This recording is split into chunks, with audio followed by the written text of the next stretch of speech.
मित्रों, हिंदी शिक्षक क्लास में आपका हार्दिक स्वागत है, अभिनंदन है। जैसा कि हम आपको पश्चिमी हिंदी के अंतर्गत 4 बोलियों को बता दिए थे, आज 5वीं बोली ब्रजभाषा के बारे में बताएंगे, जिसमें कि ब्रजभाषा का अर्थ है विशेषता, ब्रजभाषा का क्षेत्र और उपबोली के बारे में बताएंगे। जैसा कि मैंने पहले ब्रजभाषा का अर्थ बताने का प्रयास किया है, पशुओं या गायों का समूह अर्थात चारागाह ब्रजभाषा के अर्थ में, यानी पशुओं या गायों का समूह जो है वह ब्रजभाषा का अर्थ के रूप में स्वीकार किया गया है। पशुपालन की अधिकता के कारण यह क्षेत्र ब्रज कहलाया। क्या कहलाया? ब्रज कहलाया। यानी वहाँ पशुओं का पालन अधिक हो रहा था, इसके कारण यह ब्रज कहलाया और वहाँ की जो बोली वह ब्रज भाषा कहलाई। क्या कहलाई? ब्रज भाषा कहलाई।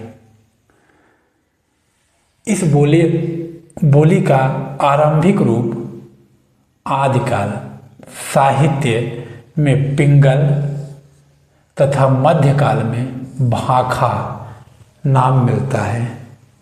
आदिकाल साहित्य आप पढ़ेंगे, आदिकाल साहित्य की रचनाओं में प्राकृतिक पैगलम हुआ, संदेश रासक हुआ, गोरखनाथ के गुरु मच्छिंद्र नाथ ने भी ब्रजभाषा का प्रयोग किया है। इसके बाद मध्यकाल में भी मैंने बताया भाखा नाम मिलता है।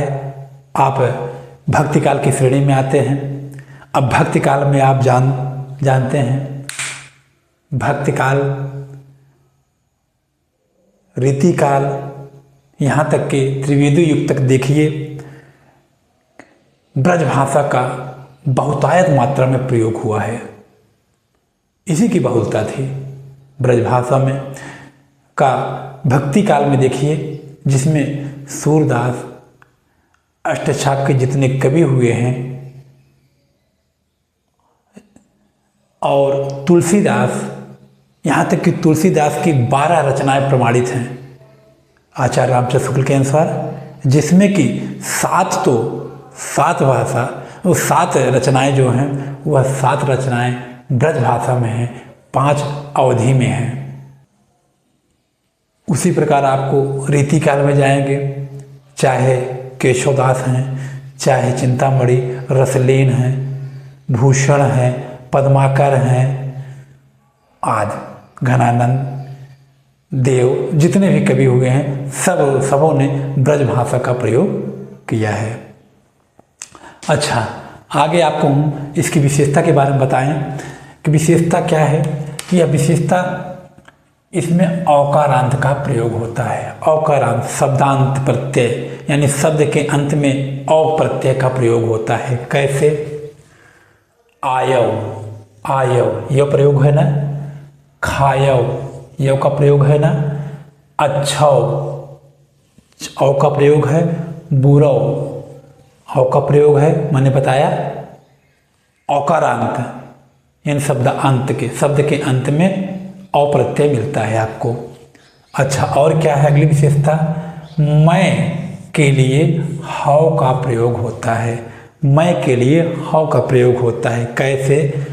जैसे है मैं नहीं जाता, मैं नहीं जाता, ये लोग बोलेंगे हव न जातू, हव न जातू, हव न जातू, यानी मैं के जगह हव का प्रयोग करते हैं। अगली विशेषता क्या है? क्यों के स्थान पर चौ का प्रयोग करते हैं। क्यों के स्थान पर चौ का प्रयोग करते हैं। जैसे तुम क्यों नहीं आए, तुम क्यों नहीं आए बनेगा तुम चौ न आए, तुम चौ न आए।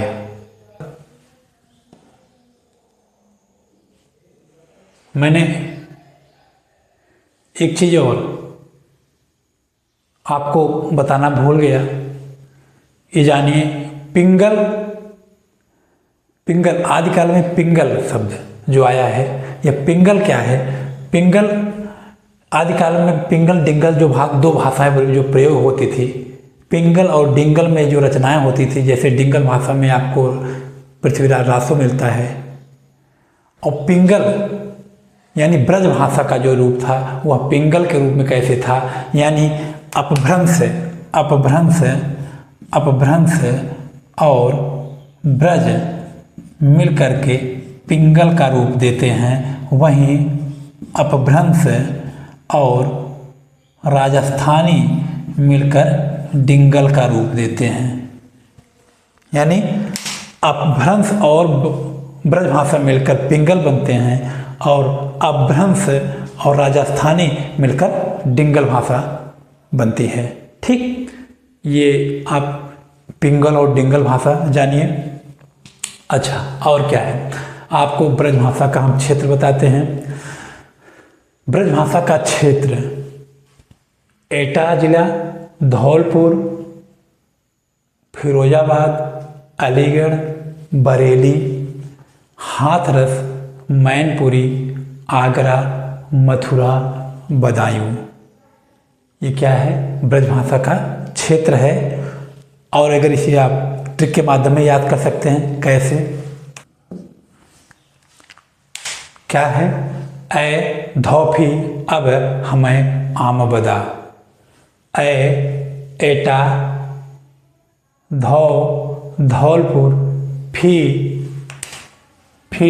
फिरोजाबाद, अलीगढ़, बरेली, है हाथरस, मैनपुरी, आगरा, मथुरा, बदायूं। क्या? ए धौफी अब हमें आम बदा, ए धौफी अब हमें आम बदा। ठीक, ये ट्रिक। अगला ट्रिक देखिए, उपबोली कैसे हम याद करेंगे? उपबोली यानी ब्रज भाषा की उपबोली क्या क्या है? भरतपुरी, डांगी, माथुरी, अंतर्वेदी, भुक्सा। भुक्सा को बॉक्सा के नाम से भी जानते हैं। क्या? बॉक्सा के भी नाम से जानते हैं। इसका देखिए क्या है? देखिए, भरत डीयम अंत में भस्का। भस्का मतलब अपनी बात से मुखर जाना ना। क्या है? भरत भरतपुरी, डी डांगी, यम माथुरी, अंतर्वेदी यानी अंत, भुक्सा भस्का। भुक्सा भ से भुक्सा, अंतर्वेदी। ठीक, क्या? भरत डीयम अंत में भुक्सा, यानी अपने भरत डीयम अंत में भस्का। भरत जो डीयम है अपनी बात से अंत में मुखर गया। कल्पना के रूप में याद करने के लिए आपको मैंने बताया। हाँ मित्रों, आज के लिए बस इतना ही है। मित्रों, चैनल को सब्सक्राइब करें, लाइक करें, शेयर करें। धन्यवाद।